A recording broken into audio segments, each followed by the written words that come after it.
أعوذ بالله من الشيطان الرجيم. بسم الله الرحمن الرحيم. الحمد للہ وکفا سلام علی عبادہ الذین اصطفیٰ۔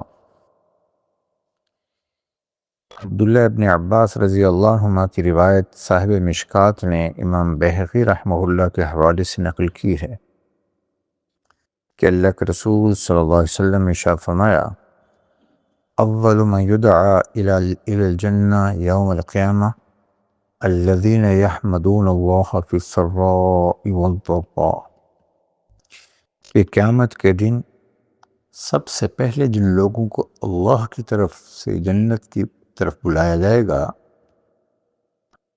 یہ وہ لوگ ہوں گے جو خوشی اور سختی ہر حالت میں اللہ کی تعریف بیان کرنے والے ہوں۔ قیامت کے دن سب سے پہلے جن لوگوں کو جنت کی طرف بلایا جائے گا، یہ وہ لوگ ہوں گے جو خوشی یا سختی ہر حالت میں اللہ کی تعریف کرنے والے ہوں۔ ہر حال میں اللہ کو یاد رکھنا، چاہے وہ حالات خوشی کے ہوں یا غم کے ہوں، کیونکہ عموماً انسان ان دونوں حالتوں میں اللہ کو بھول جاتا ہے۔ انسان کمزور ہے اپنی فطرت میں، وہ حالات سے متاثر ہو کر حالات کو ٹھیک کرنے لگتا ہے، جبکہ مومن اس چیز کا اعتقاد جماتا ہے کہ ما اصابکم من مصیبت، کہ تمہیں جو مشقت آئی ہے تمہارے اللہ کی جانب سے تمہارے اعمال کی وجہ سے بس اوقات آتی ہے۔ ظہر الفساد فی البر والبحر بما کسبت ایدی الناس، وہ زمین پر جو بھی طغیانی یا سرکشی آتی ہے، فساد ظاہر ہوتا ہے، وہ بسا اوقات انسانوں کے اعمال کی وجہ سے ہوتا ہے، کبھی آزمائش بھی ہوتی ہے۔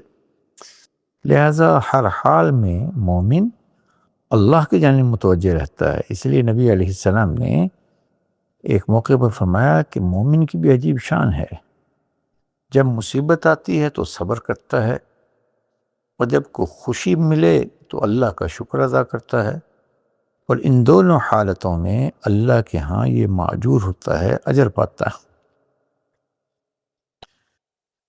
اسی لیے امام غزالی رحمہ اللہ نے احیاء العلوم میں سیدنا عزیر علیہ السلام کی جانب منسوب اللہ کی وحی کا تذکرہ کیا کہ اے میرے بندے، کہ جب تمہیں کوئی مصیبت پیش آئے تو مخلوق میں سے کسی کی طرف اس کی شکایت نہ کرو، کیا میں تمہارے عیوب اور خطا جو مجھ تک پہنچتے ہیں کیا میں ان کا تذکرہ فرشتوں سے کرتا ہوں؟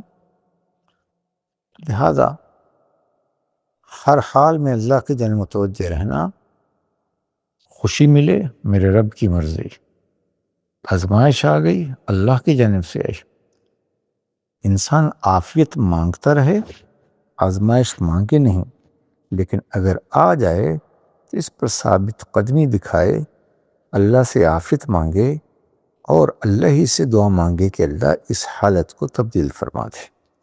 اللہ ہم سب سے راضی ہو جائے، اپنے رضا والی زندگی عنایت فرمائے، اور ان لوگوں میں شامل فرمائے جو ہر حال میں اللہ کا شکر ادا کرتا ہے۔